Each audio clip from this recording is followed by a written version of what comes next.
Assalamu alaikum, a very good afternoon, ladies and gentlemen. Welcome to yet another episode of Perceptive Learning Zone. And I'm your host, mentor Hamza Nasser. And today we are going to be talking about the silent epidemic of today, that is loneliness in a very hyper connected world. Despite constant connection, millions of people nowadays they are feeling more isolated than ever, and the consequences are, actually deeper than any of us think. We live in an era of unprecedented connectivity, right? And you have social media platforms that are linking billions of people across the globe. You got instant messaging, video calls, as well as virtual communities that promise constant contact. And yet, loneliness, ladies and gentlemen, which is often invisible and quietly destructive, it has reached epidemic levels, right? According to recent studies, you have nearly 1 in 3 adults who are reporting chronic feelings of isolation. And this is a figure that has only grown since the COVID pandemic. Loneliness now, it isn't just emotional, it is also, I would say, it's physiological. It affects your heart health, it affects your immune function, and even your lifespan. The irony is stark that we have never ever been more connected, yet we have never been more alone. So, what exactly is this paradox of connection, right? You see, fellas, these digital platforms now, they promise friendship, they promise intimacy, and praise the Lord, they promise belonging. Yet they also, I would say, they foster comparison, envy, as well as, very, I would say, superficial interactions. And psychologists, they call this the loneliness paradox. The tools that are meant to unite us, they often end up amplifying the feelings of disconnection, right? You have scrolling feeds, you have, liking the posts, you have commenting, which might, give you a temporary, transit, fleeting sense of engagement. But these interactions, they rarely satisfy our deeper human need for emotional resonance as well as physical presence, right? So it brings us to this question that why is loneliness so dangerous, right? You see, fellas, loneliness is not just sadness or boredom. It is it is a stress state, I would say, for the brain, right? The chronic loneliness, it increases stress hormones, right? It impairs immune function and your cardiovascular health. Social isolation, it is linked to higher rates of depression and anxiety. Loneliness, it can disrupt your sleep, it can reduce your degree of cognitive functionality, and it can even accelerate cellular aging. In essence, being disconnected is as harmful as smoking 15 cigarettes in a day, yet it remains largely, I would say, invisible and untreated, right? And there are many factors. If you talk about causes in today's hyper-connected age, in today's internet-wide, satellite-covered global village, I would say, ladies and gentlemen, that there are many factors that are contributing to the silent loneliness epidemic, right? Online interactions, they replace rather than, supplement in-person relationship, right? You see, texts and posts, they can't fully replicate empathy, touch, or presence, right? And modern life, I feel like it often disperses families and communities. Many, they live far away from their extended family, they live far away from their lifelong friends. This actually ends up creating a network gap, right? Also, social media, it shows highly curated highlight reels, which leads people to feel inadequate or excluded even when they end up having supportive networks. And individualism, I would say individuality, career pressures, as well as fast-paced lifestyles, they often prioritize work as well as achievement over meaningful social connection, right? If you talk about various generations, I would say Gen Z as well as my generation, that is the millennial generation, it reports the highest rates of loneliness despite being the most digitally connected, right? Older adults, they face social isolation due to retirement, mobility limitations, or loss of peers, whereas the middle-aged adults, they generally speaking, they struggle with balancing family, work, work and societal expectations, and they often leave little time for meaningful relationships. So loneliness, we can infer from all of this data, fellows, that loneliness is not limited to any age. It's a societal condition. It's very pervasive, and I would say that it is incredibly complex, right? Next up, there's often this question that when you're trying to cure loneliness, why is it that these coping mechanisms, they often tend to fail, right? So the thing is, like I said before, fellas, that people, they attempt to address loneliness through distractions, right? You talk about scrolling media, binge watching shows, or working excessively. So these strategies now, they provide temporary relief, but they do not address the core need. And what exactly is the core need that I'm talking about here? That is authentic connection, right? So even I would say seemingly social environments like offices or clubs, they can feel very isolating if interactions lack depth or vulnerability, right? How do we combat this epidemic? This is the main question, right?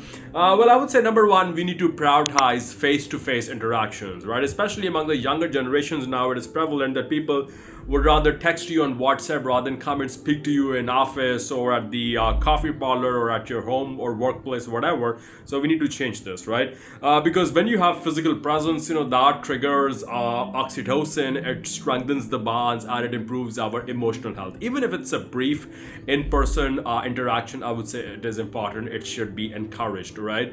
Also, we should share our authentic feelings, not just achievements. I remember last year I was at the alumni reunion of my alma mater, GK, Ghulam Isa Khan University, and it was a great time. Obviously, bumping into those old faces after ages, and but 95% of the people, my former course mates and seniors and juniors that I addressed, they were all just asking me one thing: that Mr. Nasser, what are you doing nowadays? What's your JD? What's your job description, right? Very few of us ask the other person, like, are we happy? Are we feeling serenity, tranquility, contentment? Very few of us, we are, we have an affinity to indulge in those larger than life conversations. So have those larger than life conversations. There's more to your life than a resume or a job description, right? Also, I would say engage in community, right? Islam, it depicts community building at its most audacious and visionary, right? I mean, happiness, fellas, is something that is shared. It can't be, it must ensue. It can't be pursued. That's what I mean to say, right?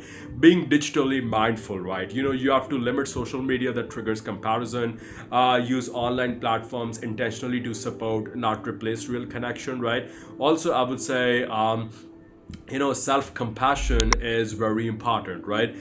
Being kind to yourself, being positive to yourself, be giving yourself nice messages, right? There's an old saying in life that your brain is like a bank, and every day you make thought deposits in this bank, and over time that becomes a memory, right? So there are always two foremen in your mental production factory. I call him Mr. Triumph and Mr. Defeat. Whenever you are in any crucible, any difficult situation, any unpleasant scenario, right, it's up to you whether you recall Mr. Triumph or Mr. Defeat. You can either give yourself a positive message or you can give yourself a negative message. Okay, so if you got a choice, I would suggest that always give yourself positive messages, right? Always have vision in yourself, right? Always tell yourself that you can do it, right? There's a very old analogy that once three bricklayers, they were asked about the job description. The first bricklayer just said, well, you know what, I lay bricks the whole day. The second bricklayer, right, he said that my job description is earning $9.30 an hour. The third bricklayer, what he said, that Your Honor, I'm playing my part in building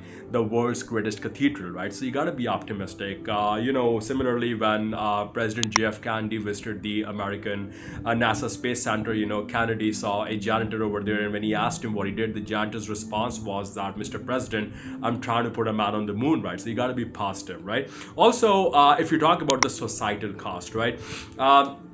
You see, loneliness is not just a personal issue, it is a public health concern, right? There's an increased mental health service demand, there's lower workplace productivity, there are higher costs due to more absenteeism, due to more stress-related illnesses, right? You got fragmented communities and weakened civic engagement, a perfect policy of Satan that is to divide and conquer. So, I mean, we gotta address this, fellas, and it's as important as, I would say, tackling obesity or diabetes or heart disease, but I would say it requires cultural as well as structural change, not just individual effort, right? Also, loneliness can often result in us being, I would say, trapped in toxic relationships, right? There's often that saying in life that other people give you hell, but that's incorrect. You allow other people to give you hell, right? Sometimes a lot of us, we remain stuck in toxic relationships. We let people abuse us, misuse us, exploit us, exploit our vulnerabilities, and there could be a range of factors behind it. Maybe it could be, I don't know, it could be learned behaviors. It could be some, what shall I say? It could be a fear of conflict. It could be a passive personality. But more often than not, loneliness is also the case, right? So you got to end this because it will help you snap your way out of toxic relationships. Because ultimately, your company defines you a lot, fellas. You know that saying in life that the company of the righteous will make you righteous, and the company of the corrupt, well, it will make you corrupt, right? So I would say ultimately we have to distinguish between being lonely and being alone. When you are alone, there's absolutely nothing wrong with it. There is no shame. Rather, I have great respect for someone who walks alone, who sits alone, who eats alone, right? Who works on his vision alone, right? I had to make this video. Obviously, I had to sit alone in order to make it, right? And as Maulana Rumi Rahimullah once said that when you are alone, you are with the one who is alone, right? When you are lonely, that's when you look at yourself from a lens of self-pity, right, or sympathy, and that is what you have to avoid. Okay. And obstacles, fellas, they don't block the path. Obstacles, they are the path, right? A man once asked Rumi that, what about my eyes? Rumi said, well, just keep him on the road. Then the man asked, what about my passion? Rumi said, keep it burning. Then the man says, what about my heart? Rumi says, well, tell me about it. And the man says, it's full of hurt and pain. And Rumi tells him that hold on to that pain, right? After all, the wound is where the light enters the heart, right?